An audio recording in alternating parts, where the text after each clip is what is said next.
الحمد لله نحمده ونستعينه ونستغفره ونؤمن به ونتوكل عليه ونعوذ بالله من شرور أنفسنا ومن سيئات أعمالنا من يهده الله فلا مضل له ومن يضلله فلا هادي له ونشهد أن لا إله إلا الله وحده لا شريك له ونشهد أن سيدنا وسندنا وحبيبنا وحبيب ربنا وطبيبنا وطبيب قلوبنا ومولانا محمدا عبده ورسوله وصلى الله تعالى عليه وعلى آله وأصحابه وبارك وسلم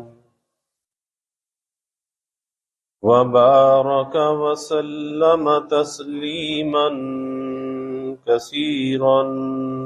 كثيرا هو الحبيب الذي ترجى شفاعته لكل حول من الأحوال مقتحم يا رب صل وسلم دائما أبدا على حبيبك من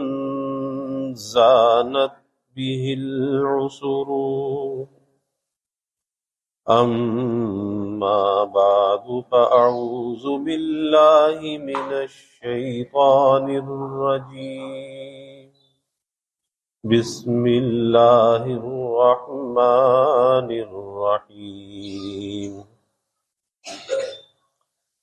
إنما يعمر مساجد الله من آمن بالله واليوم الآخر وأقام الصلاة وآتى الزكاة ولم يخش إلا الله فعسى أولئك أن يكونوا من المهتدين قال النبي صلى الله عليه وسلم من بنى مسجدا يبتغي به وجه الله بنى الله له مثله في الجنة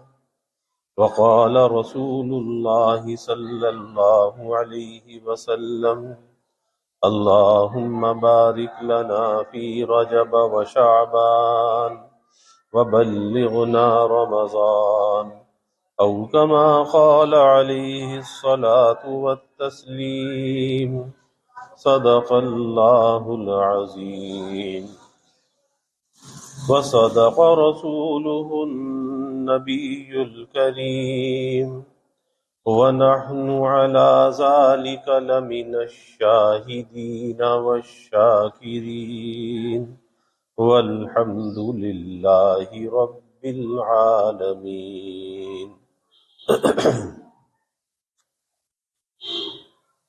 توفیق الہی اپنے محبوب مرشد پاک کی برکت سے اس وقت جمعے کی اس حاضری میں سورہ توبہ کی اس آیت کی تلاوت کا شرف حاصل ہوا۔ اس میں اللہ رب العزت نے مساجد کی اہمیت کو بیان فرمایا اور ان لوگوں کی اللہ تعالیٰ نے تعریف کی کہ جو مسجدوں کو آباد کرنے والے ہیں. اور جو حدیث مبارکہ اس وقت پڑھی گئی، اس میں اللہ کے حبیب صلی اللہ علیہ وسلم نے ارشاد فرمایا کہ جو شخص مسجد بنائے، کوئی مسجد بنائے اللہ کی رضا کے لیے، اللہ کو راضی کرنے کے لیے، رضائے الہی کے سوا اس کی کوئی اور نیت نہ ہو، کوئی اور ارادہ نہ ہو، تو فرمایا کہ اللہ تعالیٰ اس کے لیے اسی کی مثل اس کا گھر جنت میں بنائے گا. جو اللہ کے لیے اللہ کا گھر بنائے گا تو اللہ اسی کے مثل اس کا گھر جنت میں بنائے گا. اب یہ مساجد اس زمین پر، یہ اللہ تعالیٰ کی نشانیوں میں سے ایک نشانی ہے، یہ آیات بینات میں سے ہے. کیونکہ اس مساجد کی جو تاریخ ہے، مسجد کسے کہتے ہیں؟ مسجد اللہ کے گھر کو کہتے ہیں، کہ وہ اللہ کا گھر کہ جہاں پر جا کر اللہ کی عبادت کی جائے، اس کے حق عبدیت کو ادا کیا جائے، اس کے ادب اور احترام کو ملحوظ خاطر رکھا جائے، اس گھر کی صفائی کی جائے، اور اپنے گھر سے زیادہ اللہ کے گھر کا خیال رکھا جائے. تو مسجد اسے کہتے ہیں، یہ مسجد کی تعریف ہے. تو یہ مسجد کی یہ تو تعریف ہے، اور مسجد کی تاریخ یہ ہے کہ جتنی پرانی اس دنیا کی تاریخ ہے اتنا ہی پرانی مسجد کی تاریخ بھی ہے. اللہ نے قرآن میں فرمایا کہ جب اس زمین کو اللہ نے بنایا تو اس زمین پر سب سے پہلے جو اللہ نے گھر بنایا، ان اول بیت وضع للناس للذی ببکۃ مبارکا وہدی للعالمین، کہ اس زمین پر اللہ نے سب سے پہلے جو گھر بنایا، اپنی نشانی بنائی، وہ اللہ نے اپنا گھر بنایا. ان اول بیت وضع للناس، لوگوں کے لیے. اس زمین پر سب سے پہلا گھر کون سا گھر ہے؟ وہ کسی انسان کا گھر نہیں ہے. اس زمین پر جو سب سے پہلا گھر ہے وہ اللہ کا گھر ہے. تو پتہ یہ چلا کہ آبادیوں کو آباد کرنے کے لیے جس چیز کی ضرورت ہوتی ہے وہ اللہ کا گھر ہوتا ہے. کہ جب اللہ نے اس زمین کو آباد کرنا چاہا، اس دنیا کو بنانا چاہا، تو سب سے پہلے اللہ تعالیٰ نے اس زمین پر اپنا گھر بنایا. ان اول بیت وضع للناس للذی ببکۃ مبارکا وہدی للعالمین فیہ آیات بینات مقام ابراہیم. اور پھر اللہ نے اس کی نشانیوں کو بھی بیان کیا کہ اس کے آیات بینات یعنی کھلی ہوئی نشانیوں میں سے مقام ابراہیم بھی ہے. اسی لیے واقعات میں آتا ہے کہ سب سے پہلے جو بیت اللہ کی تعمیر کی آدم علیہ السلام نے کی، یا یہ ہے کہ آدم علیہ السلام کے ساتھ بیت اللہ کو اتارا گیا، یا سب سے پہلی جو تعمیر ہے بیت اللہ کی وہ فرشتوں نے کی. تو یہ مختلف چیزیں ہیں، مختلف باتیں ہیں جو بیت اللہ کے بارے میں آتی ہیں کہ یا تو آدم علیہ السلام بعد میں آئے، پہلے بیت اللہ کو تعمیر کیا گیا، یا بیت اللہ کی پہلی تعمیر جو ہے وہ آدم علیہ السلام نے کی. اور پھر جب طوفان نوح آیا، جب طوفان نوح آیا تو اس وقت اس بیت اللہ کو اٹھا لیا گیا، اور اس کے بعد حضرت ابراہیم علیہ السلام نے اس بیت اللہ کی تعمیر نو کی.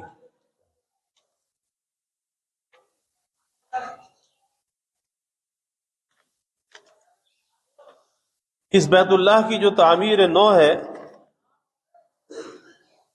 وہ حضرت ابراہیم علیہ السلام نے کی. اس کا بھی اللہ نے قرآن میں ذکر فرمایا، وَإِذْ يَرْفَعُ إِبْرَاهِيمُ الْقَوَاعِدَ مِنَ الْبَيْتِ وَإِسْمَاعِيلُ. تو وقت یاد کرو کہ جب ابراہیم علیہ السلام اور اسماعیل علیہ السلام اس بیت اللہ کی دیواروں کو بلند کر رہے تھے. اللہ نے اس کا بھی ذکر قرآن میں فرمایا. اور کیا کہتے جاتے تھے؟ ربنا تقبل منا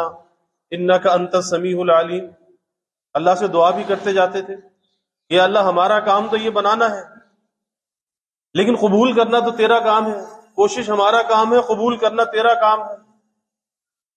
تو پتہ یہ چلا کہ مساجد کی جو تاریخ ہے وہ اتنی ہی پرانی ہے کہ جتنی اس دنیا کی تاریخ ہے، کہ سب سے پہلا گھر اللہ نے زمین پر جو بنایا وہ کسی انسان کا گھر نہیں تھا، وہ اللہ رب العزت کا گھر تھا جو لوگوں کی ہدایت کے لیے بنایا گیا۔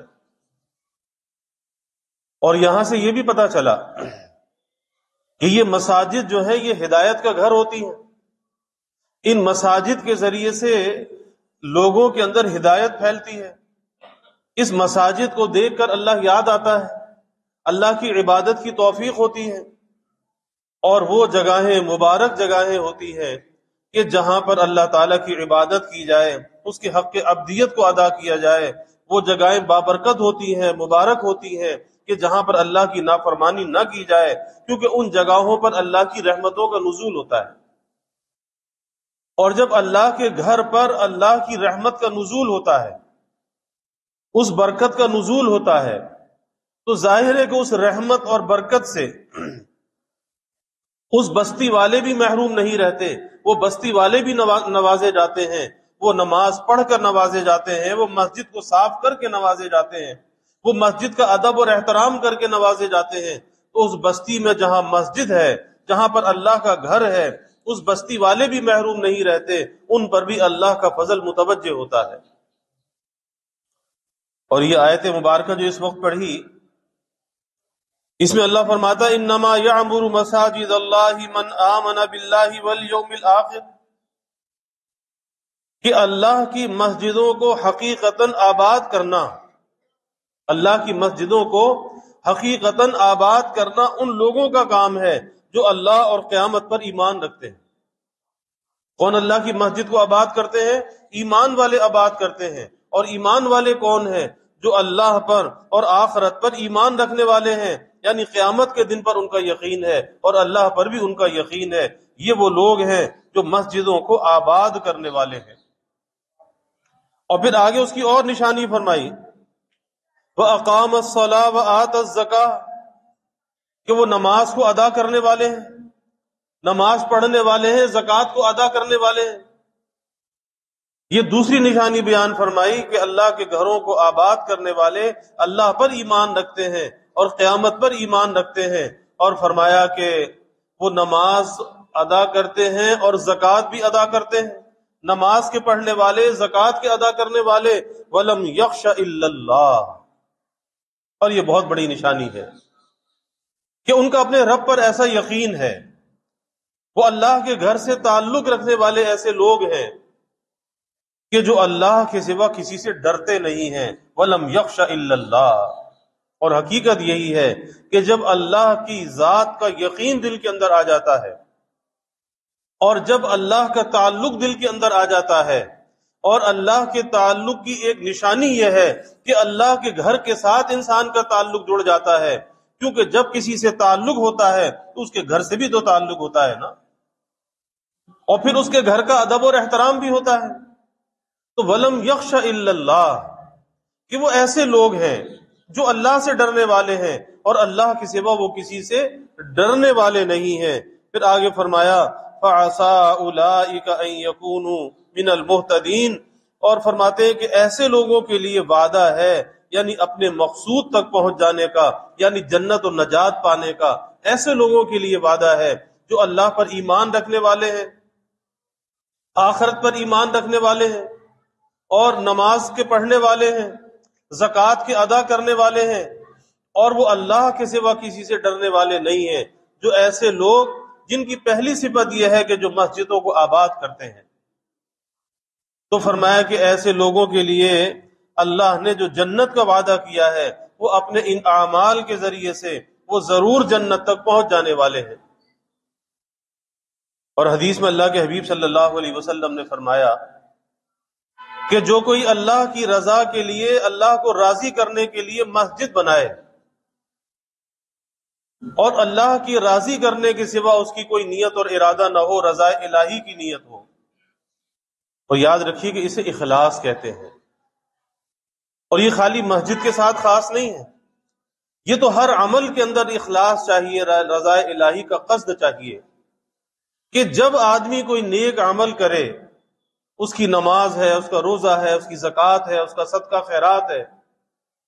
جب بھی کسی نیکی کا ارادہ کرے تو نیکی کا ارادہ کس لیے کرے؟ اللہ کو راضی کرنے کے لیے کرے، اس میں کسی ریا کا، دکھلاوے کا شائبہ نہ ہو، اس میں مقصود اللہ کو راضی کرنا ہو، مخلوق کو دکھلانا نہ ہو، لوگوں کے اندر عزت کا چاہنا نہ ہو، شہرت اور نام و نمود اس کے اندر نہ ہو، محض اللہ کو راضی کرنے کے لیے جو اللہ کے لیے عبادت کرتا ہے اخلاص کے ساتھ، پھر اس کا صلہ اللہ کے ہاں بے حساب ملتا ہے۔ کتنا ملتا ہے؟ 10 گنا تو فوراً ملتا ہے۔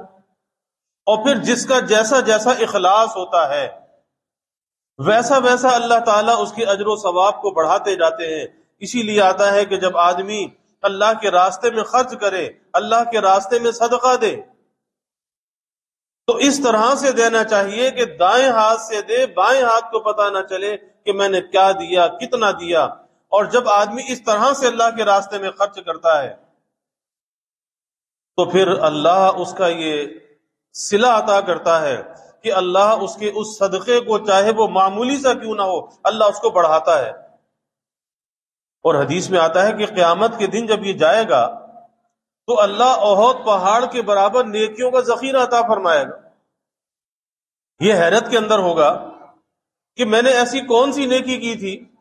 کہ جس کا اتنا بڑا صلہ مجھے مل رہا ہے؟ تو اسے بتایا جائے گا کہ تیرا وہ صدقہ ہے، تیری وہ خیرات ہے جو تو نے اللہ کی رضا کے لیے دی تھی، اور تو نے پوشیدہ طریقے سے دی تھی، جس میں ریا نہیں تھا، نام و نمود نہیں تھا، شہرت نہیں تھی۔ اللہ نے تیرے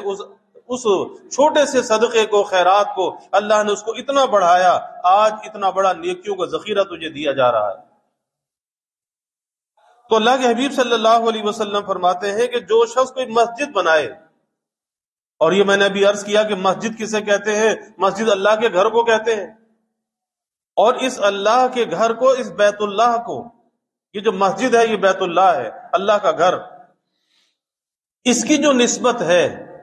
دنیا کی تمام مساجد کی جو نسبت ہے وہ بیت اللہ کے ساتھ ہے جو مکہ مکرمہ میں ہے، اور یہ مساجد اس بیت اللہ کی شاخیں ہیں۔ جیسے ایک درخت ہوتا ہے اور اس درخت کی شاخیں ہوتی ہیں، درخت کا تنا تو ایک ہوتا ہے لیکن اس کی شاخیں جو ہیں وہ چاروں طرف سے پھیلی ہوئی ہوتی ہیں اور وہ سایہ کیے ہوئے ہوتی ہیں۔ تو اسی طرح سے وہ بیت اللہ جو ہے وہ سب کی بنیاد ہے، وہ اساس ہے، اور یہ مساجد اس کی شاخیں ہیں۔ اور ان مساجد میں آنے کے بعد جس طرح سے وہاں اللہ کے گھر میں جو برکات کا نزول ہوتا ہے، اللہ کی تجلیات کا نزول ہوتا ہے، تو سب سے پہلے اللہ کے گھر بیت اللہ پر اللہ کی تجلیات کا نزول ہوتا ہے، اور پھر وہاں سے وہ تجلیات سارے عالم کے اندر تقسیم کی جاتی ہیں۔ اور ظاہر ہے کہ جب وہ تجلیات سارے عالم کے اندر تقسیم کی جاتی ہیں تو مساجد چونکہ اس کی شاخیں ہیں، اس کی برانچیں ہیں، تو یہ مساجد سب سے پہلے ان تجلیات کی وجہ سے منور ہوتی ہیں، مبارک ہوتی ہیں، اور جہاں جو ان مساجد کے اندر آتا ہے وہ آنے والا بھی محروم نہیں رہتا، وہ آنے والا بھی نوازا جاتا ہے، اور اسے وہی تجلیات ملتی ہیں جو وہاں بیت اللہ پر نازل ہو رہی ہے۔ کیونکہ اللہ اپنی مخلوق کو محروم نہیں کرتا کہ ہر آدمی کے اندر اتنی استطاعت نہیں کہ وہ بیت اللہ جا سکے، حج اور عمرہ کر سکے، تو اللہ نے نوازنے کے لیے ہمیں یہ ذرائع عطا فرما دیے کہ تمہاری بستی میں جو مسجد ہے یہ بھی اسی کی شاخ ہے، اور یہاں پر جو انوار اور برکات ہیں یہ بھی وہی انوار اور برکات ہیں جو وہاں بیت اللہ پر ہیں، وہاں پر نازل ہوتے ہیں اور وہاں سے تقسیم کر دیے جاتے ہیں، تو یہ وہیں سے آنے والے انوار و برکات ہیں۔ اس لیے اللہ کے گھر کی تعظیم، اس کا ادب، اس کا احترام بہت ہونا چاہیے۔ یہاں پر باتیں کرنے سے بچنا چاہیے، اس کی بے ادبی سے بچنا چاہیے، اس کی صفائی کا خیال کرنا چاہیے۔ تو اللہ کے حبیب صلی اللہ علیہ وسلم فرماتے ہیں کہ جو شخص مسجد بنائے محض اللہ کی رضا کے لیے بنائے، یعنی اس کے سوا اس کی کوئی اور غرض نہ ہو، تو فرماتے ہیں کہ اللہ تعالیٰ اس شخص کے لیے اسی کے مثل جنت میں گھر بنائے گا۔ اور حدیث میں آتا اللہ کے حبیب صلی اللہ علیہ وسلم نے فرمایا کہ جب تم کسی شخص کو دیکھو کہ وہ مسجد کے اندر حاضر باش ہے، مسجد کی وہ حاضری دینے والا ہے، مسجد میں موجود رہتا ہے، جب اللہ کا منادی پکارتا ہے وہ مسجد میں آ جاتا ہے، اور وہ مسجد کا خیال بھی رکھتا ہے۔ تو آپ صلی اللہ علیہ وسلم نے فرمایا کہ وہ مسجد کا حاضر باش بھی ہے، مسجد کا خیال رکھنے والا بھی ہے۔ فرمایا کہ تم اس کے ایمان کی گواہی دے دو کہ جو مسجد میں آنے والا ہے، مسجد کا خیال رکھنے والا ہے، اللہ کے حبیب صلی اللہ علیہ وسلم فرماتے ہیں کہ تم اس کے ایمان کی گواہی دے دو۔ اور یہ اسلام کی تاریخ بھی ہمیں یہ بتاتی ہے کہ رسول اللہ صلی اللہ علیہ وسلم نے جب مکہ مکرمہ سے مدینہ طیبہ کے لیے ہجرت فرمائی تو سب سے پہلے جو آپ نے پڑاؤ ڈالا وہ مدینہ شہر سے باہر قباء کی بستی میں آپ نے پڑاؤ ڈالا، اور چند دن آپ صلی اللہ علیہ وسلم نے وہاں پر قیام فرمایا۔ اور اس بستی میں قیام فرمانے کے بعد سب سے پہلا کام آپ نے کیا کیا؟ سب سے پہلے اللہ کے حبیب صلی اللہ علیہ وسلم نے مسجد کی بنیاد ڈالی۔ کون سی مسجد کی؟ مسجد قباء، جو آج بھی موجود ہے، اور یہ مسجد قباء اسلام کی سب سے پہلی مسجد ہے، جس کا ذکر اللہ نے قرآن میں کیا، لَمَسْجِدٌ أُسِّسَ عَلَى التَّقْوَى مِنْ أَوَّلِ يَوْمٍ أَحَقُّ أَن تَقُومَ فِيهِ۔ فرمایا کہ یہ وہ مسجد ہے، یہ مسجد قباء کہ جس کی بنیاد لَمَسْجِدٌ أُسِّسَ عَلَى التَّقْوَى، کہ یہ وہ مسجد ہے کہ جس کی بنیاد تقوی پر رکھی گئی ہے۔ تو اسلام کی سب سے پہلی مسجد کون سی مسجد ہے؟ مسجد قباء ہے۔ اللہ کے حبیب صلی اللہ علیہ وسلم نے اپنا گھر نہیں بنایا، لیکن سب سے پہلے قباء پہنچنے کے بعد مسجد کی بنیاد ڈالی۔ اسی طرح جب قباء سے آپ صلی اللہ علیہ وسلم مدینہ طیبہ کی طرف پہنچے تو مدینہ طیبہ پہنچنے کے بعد آپ نے اپنا قیام حضرت ابو ایوب انصاری رضی اللہ عنہ کے مکان پر کیا۔ بہت سے صحابہ اس بات کے متمنی تھے، متوقع تھے، ان کے دلوں کے اندر یہ تمنا تھی کہ آپ ہمارے گھر پر قیام فرمائیں، لیکن اللہ کے حبیب صلی اللہ علیہ وسلم نے فرمایا کہ میری اونٹنی معمور من اللہ ہے، بس یہ جہاں پر ٹھہر جائے گی وہیں پر میرا قیام ہوگا، کیونکہ یہ اللہ کے حکم کے تابع ہے۔ تو آپ صلی اللہ علیہ وسلم کی اونٹنی حضرت ابو ایوب انصاری رضی اللہ عنہ کے مکان پر جا کر ٹھہری، وہاں جا کر بیٹھ گئی، اور آپ صلی اللہ علیہ وسلم نے ان کے مکان میں قیام فرمایا۔ اور آپ دیکھیے کہ حضرت ابو ایوب انصاری رضی اللہ عنہ پہلے میزبان ہیں رسول اللہ صلی اللہ علیہ وسلم کے، لیکن اسلام کی سربلندی کے لیے مدینہ سے نکلے، اور آج ان کا جو مزار ہے وہ استنبول کے اندر ہے، ان کا مزار مسجد بقی شریف کے اندر نہیں ہے، ان کا مزار استنبول کے اندر ہے۔ اسلام کے لیے اپنا وطن چھوڑا، سب کچھ چھوڑا، اللہ کے راستے میں نکلے۔ تو جب آپ صلی اللہ علیہ وسلم مدینہ طیبہ پہنچے تو ابھی اپنے مکان بنانے کی فکر نہیں کی، بلکہ سب سے پہلے جس بات کی فکر کی وہ مسجد کی تعمیر کی فکر کی، اور ایک جگہ آپ نے پسند فرمائی، پھر اس جگہ کے بارے میں معلوم کیا کہ یہ جگہ کس کی ہے۔ پتہ چلا کہ جس کی یہ جگہ ہے ان سے قیمتاً وہ جگہ خریدی گئی، اور سب سے پہلے وہاں پر آپ صلی اللہ علیہ وسلم نے مسجد نبوی کی بنیاد رکھی۔ اور حدیث شریف میں آتا ہے کہ اللہ کے حبیب صلی اللہ علیہ وسلم جب مسجد نبوی کی تعمیر فرما رہے تھے تو ظاہر ہے کہ جانثار صحابہ وہاں پر موجود تھے، لیکن اللہ کے حبیب صلی اللہ علیہ وسلم کی کیفیت یہ تھی کہ آپ صلی اللہ علیہ وسلم کچی مٹی کی اینٹیں جس سے مسجد نبوی کی تعمیر کی گئی، اپنے ہاتھوں سے وہ اینٹیں اٹھا کر لاتے تھے، گارا اٹھا کر لاتے تھے، اور اپنے دست مبارک سے آپ صلی اللہ علیہ وسلم نے اس کی تعمیر میں بنفس نفیس حصہ لیا، مسجد نبوی کی تعمیر میں۔ تو یہاں سے یہ پتہ چلا کہ مساجد جو اللہ کا گھر ہے، اور پھر مسجد نبوی بننے کے بعد اس مسجد نبوی کی سب سے پہلی توسیع جو کی وہ سیدنا عثمان بن عفان رضی اللہ تعالی عنہ نے اس مسجد نبوی کی توسیع کی، کیونکہ مسجد چھوٹی معلوم ہونے لگی، اور اس کے بعد حضرت عثمان رضی اللہ عنہ نے اس مسجد کی توسیع کی، اور جہاں تک توسیع کی وہ نشانیاں آج بھی حرم نبوی کے اندر موجود ہیں، اور اس کے بعد سے پھر توسیع ہوتی چلی گئی، اور آج تک مسجد نبوی کی توسیع کا سلسلہ آج بھی جاری ہے۔ ظاہر ہے کہ آبادی بڑھتی چلی گئی، آنے والوں کی تعداد بڑھتی چلی گئی، تو اس طرح سے مسجد نبوی کی توسیع ہوتی چلی گئی، اور آج بھی مسجد نبوی کی اس تاریخ کی سب سے بڑی توسیع کا کام اب پھر دوبارہ سے چل رہا ہے۔ تو پتہ یہ چلا کہ جہاں مساجد بنائی جاتی ہیں ان مساجد کے اندر توسیع کی ضرورت بھی ہوتی ہے، اس کے اندر اضافے کی ضرورت بھی ہوتی ہے۔ ایک زمانہ تھا کہ ہماری یہ مسجد بہت چھوٹی مسجد ہوتی تھی،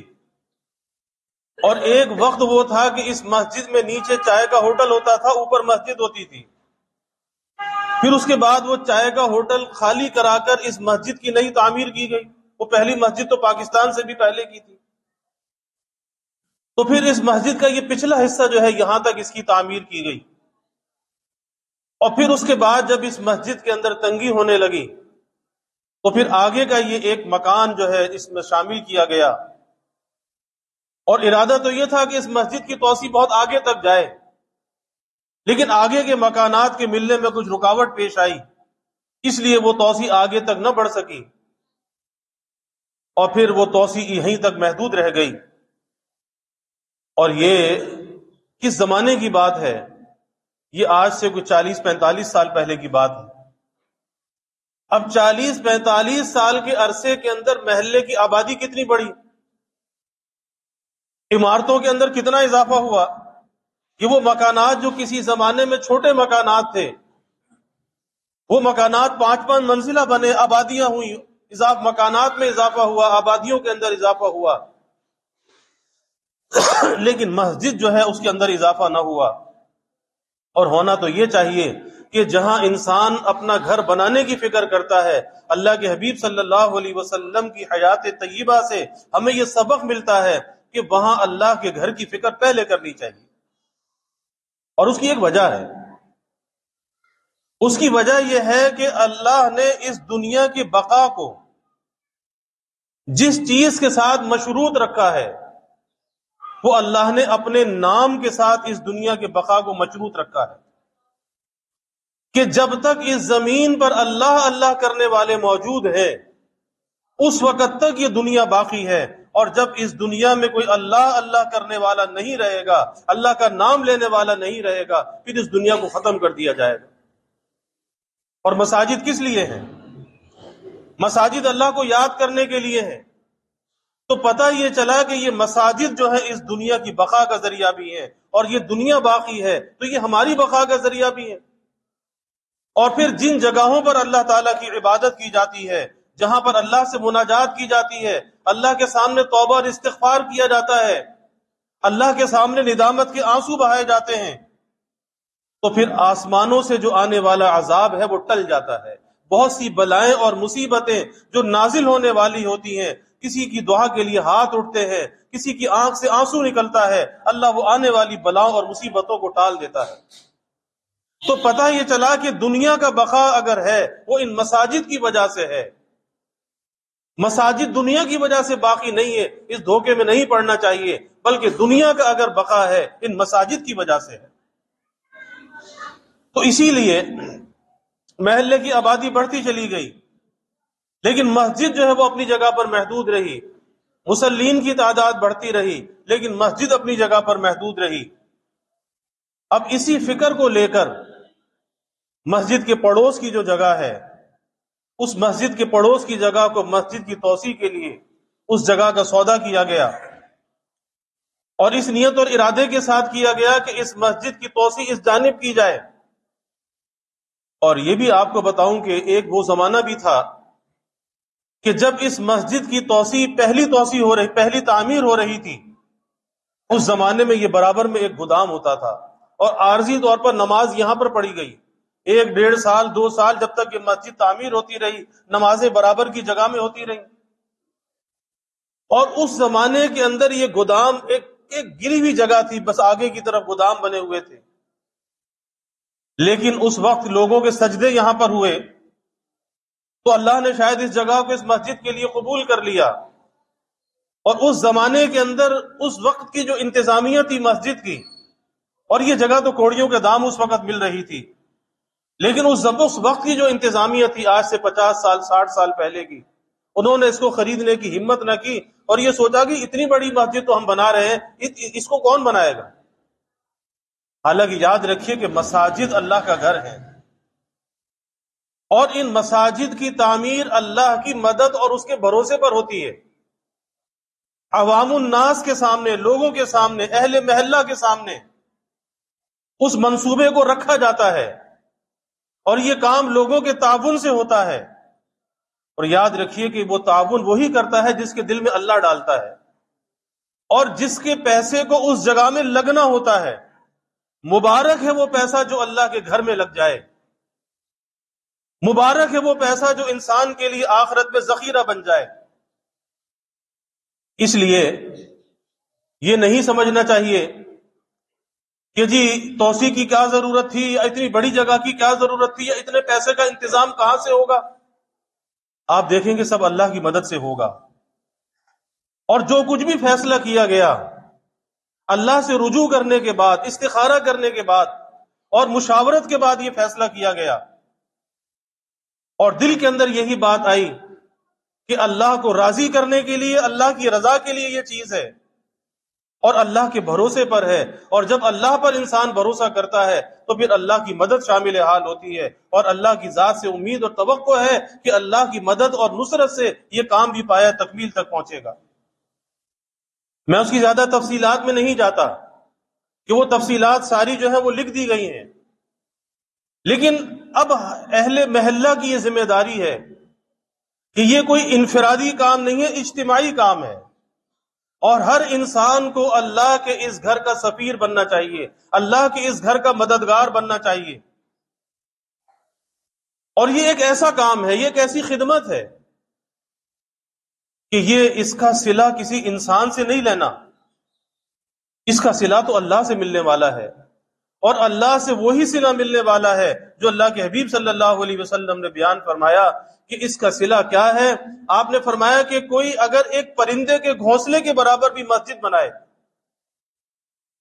یعنی ایک تشبیہ کے لیے، ایک مثال کے لیے آپ نے یہ بات ارشاد فرمائی کہ کوئی معمولی درجے کا بھی اگر تعاون کرے تو اللہ اس کے لیے جنت میں ویسا ہی گھر بنائے گا۔ تو ایک روایت میں یہ آیا کہ اس کا یہ مطلب نہیں کہ اسے گھونسلے کے برابر گھر ملے گا، نہیں، اسے کشادہ اور بڑا گھر وہاں پر جنت میں ملے گا، چاہے کوئی معمولی درجے کا تعاون کرے۔ اور یاد رکھیے کہ اکثر یہ دیکھا گیا ہے کہ جب مساجد اور مدارس کے کام ہوتے ہیں، بڑے بڑے مالدار لوگ بیٹھے رہ جاتے ہیں، سوچتے رہ جاتے ہیں، لیکن غربا کے چھوٹے چھوٹے اور معمولی رقم سے وہ عمارتیں تعمیر ہو جاتی ہیں اور وہ اللہ کے گھر بن جاتے ہیں۔ اس لیے یہ سوچ کر کہ ہمارے لیے یہ بات باعث سعادت ہے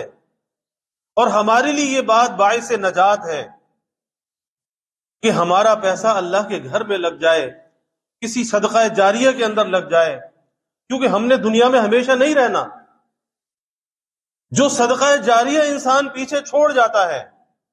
خود انسان دنیا سے چلا جاتا ہے، اس صدقہ جاریہ کا جو ثواب ہے وہ انسان کو مرنے کے بعد بھی پہنچتا رہتا ہے۔ اور ظاہر ہے کہ یہ جو مساجد ہے نا، یہ مساجد قیامت تک قائم رہیں گی۔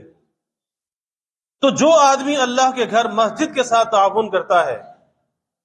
اس کا جو اجر و ثواب ہے وہ قیامت تک جاری رہے گا، یہ ثواب ختم ہونے والا نہیں۔ اور تعاون کی مختلف صورتیں ہوتی ہیں۔ تعاون مالی بھی ہے، جس کو اللہ نے مالی وسعت دی ہے وہ اپنے مال سے اس پر تعاون کرے، اور جو اپنی جان سے تعاون کر سکتا ہے وہ جانی تعاون کرے۔ اسی طرح سے لوگوں کو متوجہ کر کے بھی تعاون کیا جا سکتا ہے کہ بھئی فلاں جگہ پر یہ خیر کا کام ہو رہا ہے، آپ اس کے اندر تعاون کریں، اور ہمارے کہنے سے اگر کسی نے تعاون کیا ہمیں بھی اس کا ثواب ملے گا، ہم بھی اس ثواب کے اندر شریک ہوں گے، اور اللہ اس کے اجر و ثواب کو کم نہیں کرے گا۔ حدیث میں آتا ہے اللہ کے حبیب صلی اللہ علیہ وسلم نے فرمایا کہ جو کسی روزے دار کا روزہ افطار کرائے،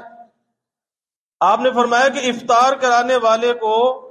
اس روزے دار کے برابر ثواب ملے گا۔ کہ کوئی سمجھے کہ شاید روزے دار کا ثواب کم ہو جائے گا، کیا روزے دار کا ثواب تقسیم کر دیا جائے گا؟ نہیں، فرمایا کہ روزے دار کو بھی پورا ثواب ملے گا اور اس کو بھی روزے دار کے برابر پورا پورا ثواب ملے گا۔ اسی طرح لوگوں کو متوجہ کر کے، کیونکہ یہ سب کا اجتماعی کام ہے، یہ کسی کا انفرادی کام نہیں ہے، اس لیے ایسے کام میں معاونت کی مختلف صورتیں ہوتی ہیں۔ اور یاد رکھیے کہ جو کام اللہ کے لیے ہو، اللہ کے گھر کا ہو، اللہ کے لیے ہو، اس کا معاون تو بننا چاہیے، اس کا معاند نہیں بننا چاہیے، اس کا مخالف نہیں بننا چاہیے، کیونکہ وہ مخالفت کسی کی ذات سے نہیں ہوگی، وہ عداوت کسی کی ذات سے نہیں ہوگی، وہ اللہ کے ساتھ عداوت ہوگی، وہ اللہ کے ساتھ مخالفت ہوگی۔ اور ظاہر ہے کہ جو اللہ کے گھر سے مخالفت رکھنے والا وہ اللہ کا مخالف ہے، پھر ایسا آدمی پنپ نہیں سکتا۔ تو اگر کوئی معاون نہیں بنتا تو معاند بھی نہ بنے، مخالف بھی نہ بنے۔ اور ایک صورت تعاون کی یہ بھی ہوتی ہے کہ اللہ سے دعا کریں، یہ بھی تعاون کی صورت ہے کہ اللہ تعالیٰ سے دعا کریں کہ یا اللہ، دعا کے ذریعے سے اپنا حصہ لگائے، لوگوں کو متوجہ کر کے اپنا حصہ لگائے، اور جانی طور پر جو بھاگ دوڑ کر سکتا ہے وہ اپنا حصہ لگائے۔ جیسے میں نے ابھی مثال عرض کی کہ اللہ کے حبیب صلی اللہ علیہ وسلم مسجد نبوی کی تعمیر ہو رہی ہے اور آپ صلی اللہ علیہ وسلم بنفس نفیس اینٹیں اٹھا اٹھا کر لا رہے ہیں، کچے گارے کی اینٹیں ہیں، آپ گارا بھی اٹھاتے ہیں، اینٹیں بھی اٹھاتے ہیں اور اپنے ہاتھوں سے مسجد کی تعمیر میں حصہ لیتے ہیں۔ یہ کیا ہے؟ جانی معاونت ہے۔ تو جانی، مالی، جس طرح سے بھی انسان تعاون کر سکتا ہے اسے وہ تعاون کرنا چاہیے۔ اسی طرح سے اس کے مستقبل کے جو منصوبے کے اندر اس عمارت کے دائیں جانب ایک بڑے دارالقرآن کا جو ہے وہ منصوبہ ہے کہ جہاں پر شعبہ تجوید و قرأت کو قائم کیا جائے، کہ بچوں کو 7 عشرہ کا قاری بنایا جائے۔ آج سکر میں کوئی ادارہ ایسا نہیں ہے کہ جہاں پہ تجوید اور قرأت کا شعبہ ہو۔ مدارس تو ہیں، حفظ و ناظرہ کے مدارس تو ہیں، لیکن تجوید و قرأت کا کوئی شعبہ یہاں پر نہیں ہے۔ تو تجوید کے ساتھ اور قرأت کے ساتھ کہ جو 10 قسم کی قرأت احادیث میں آتی ہیں، اللہ کے حبیب صلی اللہ علیہ وسلم سے جو ثابت ہیں، وہ پڑھائی جائیں تاکہ ہمارے بچے اچھے قرآن کے پڑھنے والے ہوں۔ پھر مختصر عالم کورس ہو، پھر تعلیم بالغہ کا سلسلہ ہو، تاکہ علاقے کے نوجوانوں کے اندر اور بڑے عمر کے لوگوں کے اندر اس دین سے جو ہے وہ اس کا کوئی فائدہ ان کی ذات تک پہنچے۔ تو اس کا ایک حصہ جو ہے وہ دارالقرآن کے لیے مختص کیا گیا، قرآن کی خدمت کے لیے، اور ظاہر ہے کہ قرآن بھی قیامت تک باقی ہے، اس کا اجر و ثواب بھی قیامت تک چلنے والا ہے۔ پھر اسی طرح سے یہ بات بھی میں عرض کر دوں کہ دارالقرآن اس کی زمین کے لیے، اس کی تعمیر کے لیے علماء کرام اور مفتیان کرام سے مشاورت کے بعد اس میں جو انسان ہے وہ زکوٰۃ سے حصہ لے سکتا ہے، لیکن اسے پہلے بتانا ہوگا تاکہ اس مصرف میں اس کے اس پیسے کو استعمال کیا جائے۔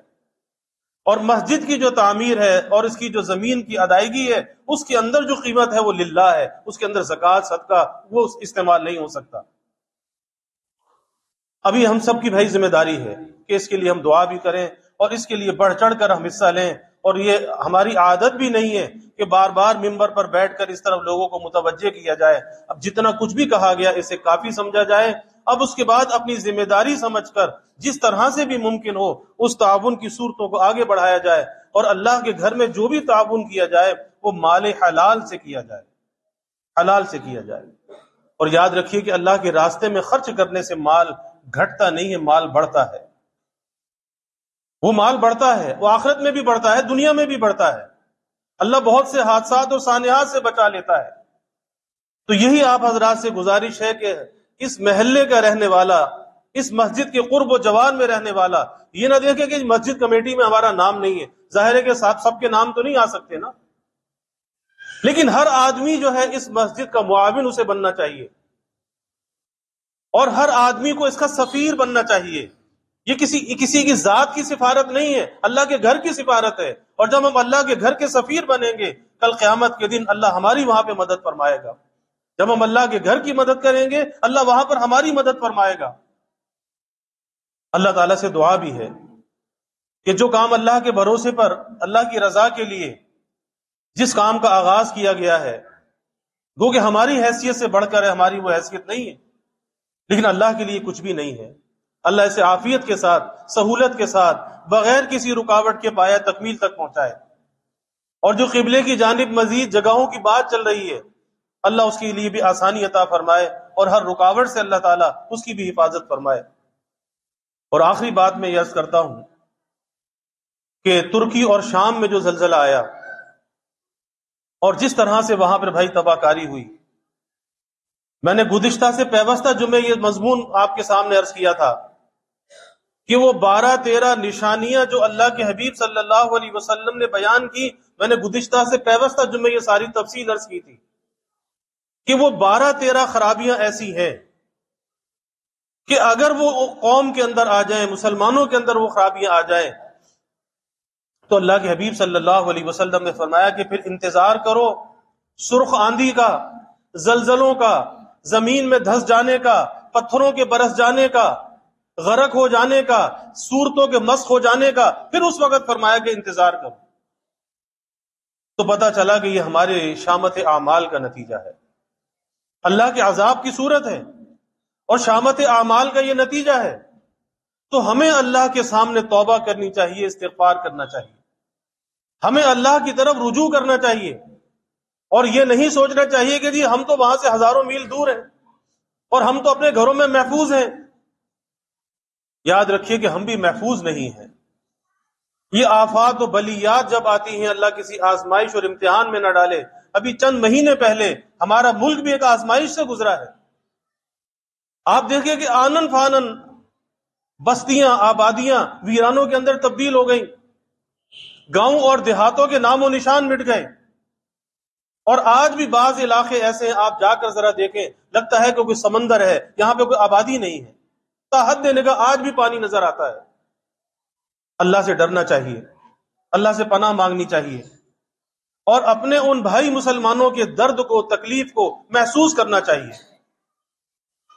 یہ نہیں ہے کہ ہمارے بھائی تو وہاں تکلیف کے اندر ہیں اور ہم یا خوشی کے شادیاں منائیں، یا شادیاں ہو تو فائرنگ کریں، یا شادیاں ہو تو گانے باجے کریں۔ تو یاد رکھیے کہ کسی کی میت پر، کسی کے غم پر خوشی کے شادیاں بنانا کیا یہ زیب دیتا ہے؟ اللہ کے حبیب صلی اللہ علیہ وسلم نے امت کی مثال یہ دی ہے کہ جسد واحد، ایک جسم اور ایک باڈی کی مثال ہے، کہ ان کے دکھ اور درد کو محسوس کرنا چاہیے، اور جو تعاون ان کے ساتھ ہو سکتا ہے۔ بہت سے ایسے ادارے ہیں کہ جو پاکستان سے وہاں جا کر مدد کر رہے ہیں، ان کے ساتھ تعاون انسان کرے، اور اگر کچھ نہیں کر سکتا تو ان کے لیے دعا تو کرے کہ یا اللہ ان متاثرین کی دستگیری فرما، ان متاثرین کی مدد فرما۔ اور یہ زمانہ تو ذرائع ابلاغ کا زمانہ ہے، میڈیا کا زمانہ ہے۔ آج ہر جیب کے اندر یہ موبائل فون موجود ہے، آج ہر انسان ان مناظر کو دیکھ رہا ہے۔ تو یاد رکھیے کہ یہ بڑے تکلیف دہ یہ مناظر ہیں، اللہ کسی کے ساتھ ایسا نہ کرے، تکلیف دہ مناظر ہیں۔ کس طرح سے لوگوں کے سروں سے سائبان چلے گئے، کہیں بچے یتیم ہو گئے، کہ عورتیں بیوہ ہو گئی۔ تو یہ کوئی معمولی چیز نہیں ہے، اسے ہلکا نہیں لینا چاہیے۔ بھائی مولوی نعمان صاحب آپ آگے آ جائیں ذرا۔ تو اسے ہلکا نہیں لینا چاہیے، ہم ان کے لیے دعا کریں اور ان کے دکھ کو اپنا دکھ سمجھیں، اپنا درد سمجھیں، اور اللہ تعالیٰ سے عافیت طلب کریں، اللہ سے پناہ طلب کریں۔ اللہ ان متاثرین کی بھی مدد فرمائے، ان کی دستگیری فرمائے، اور اللہ ان کی بحالی کا غیب سے انتظام فرمائے۔ اللہ تعالیٰ ان کے لیے آسانیاں فرمائے، اور جو ان کے چھتوں کے سائبان چلے گئے اور بڑوں کے سہارے چلے گئے، اللہ ان کا مددگار بن جائے، اور اللہ انہیں سروں کے سائبان بھی عطا فرمائے۔ وآخر دعوانا الحمدللہ۔ بھائی آگے تشریف لے آئے مولوی نعمان صاحب، آئیے ایک اعلان بھی سن لیجیے۔